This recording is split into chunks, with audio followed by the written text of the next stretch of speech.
Hello, everybody, and welcome to the Flying Circus, where today we're going to talk about No Man's Sky and see what's up with that. No Man's Sky is really a weird game to talk about, and most definitely it's a hot mess because the journey of this game was weird since the very start of it all. Going back to the inception moment, it was in 2014 at E3, right on the stage of Sony's press conference, when we first seen and heard about this game. And at that first glance, I wasn't really hooked about the game, but in a couple of days following that show, I've seen the stage demos and everybody talked about this game, so just like that, I jumped aboard the hype train. Thinking about the moment, this, on paper, was promised to be one of the greatest things that we ever seen, having an entire universe at the control of your fingertips. This game promised on a lot of game mechanics that every gamer dreamed about, exploring galaxies, gathering resources, traveling wherever you want, trading with other species on space stations, and having intergalactic battles with bad guys from space. I mean, just the laser gun sound from a starship alone bringing joy to one's ear. The marketing campaign of No Man's Sky was also massive, with the head of the project, Shanmari, appearing basically everywhere with his new baby, from small outlets in gaming news to the top guys like IGN and GameSpot, even on TV in all kinds of shows, even on Conan O'Brien and Stephen Colbert, and at every single step of that journey selling the most important point of it all. Everything that you see in game is procedurally generated. But then the game launched, and it was pretty bad simply because it turned out to be a full journey of repetitiveness and monotony with endless farming, because in order to progress you needed to repair your ship, and for that you just needed to do chores and chores and chores, as repetitive as they can get, and that was a big no-no for this game. More than that, basically all the promises that were made during the presentation and hyping up for this game, they were not there.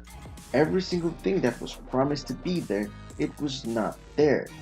Even if there were some things that you could actually find in game, they were not looking that good and they were not working properly.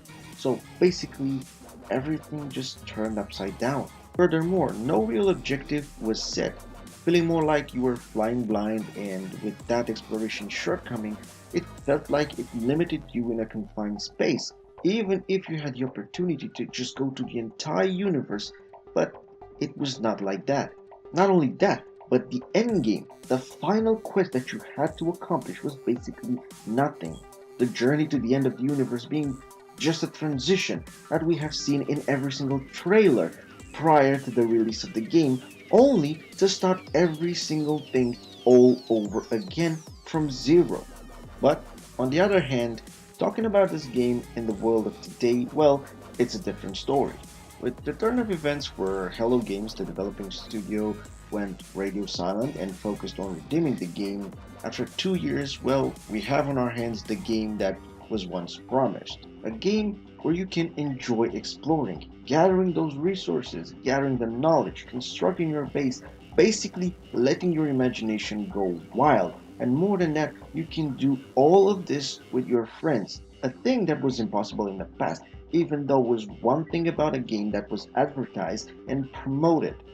When we think about what No Man's Sky is and what was, one more aspect that we have to have in our mind is going back in time with all the media presence of Sean Murray. It seems a bit odd now, simply because knowing what we know now at this moment, it just gives a new perspective. Just like he knew what was going on, he knew that he wasn't ready, he knew he could do better, but he was feeling shackled in some sort of way. And that is pretty obvious, especially when he and his studio went radio silent. And this is sad because right now, No Man's Sky is a great game, but you just cannot forget what was before. And this definitely hurt the game because the audience became smaller and smaller, and it's a shame to miss out on what the game has to offer. But at the same time, this is also a lesson on how not to go about getting your game out to the market. Thinking about it, it's really cool that we have seen more and more indie developers getting pushed to the mainstream stage by other companies like Sony and Microsoft since this generation of consoles got out. But if this is the way that things are going, well, it's not good. It's bad, in fact. It's so bad that In the end, these small developers are going to be affected. The games that they are releasing, they are going to be affected. And in the end, we, the gamers, as consumers of that product, we are going to be affected. So, just as an ending point, letting everything aside, No Man's Sky, the game that was, regardless of the reason, was actually terrible. But the game that is, right now in the world of today, is actually great.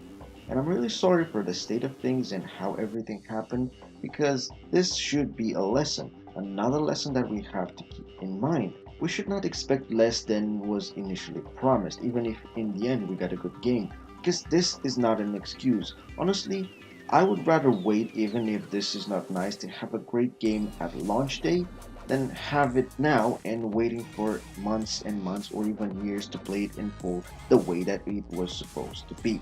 And now, with all that in mind, even if at one point all the things seem to be bad, I think that right now this game really deserves another shot.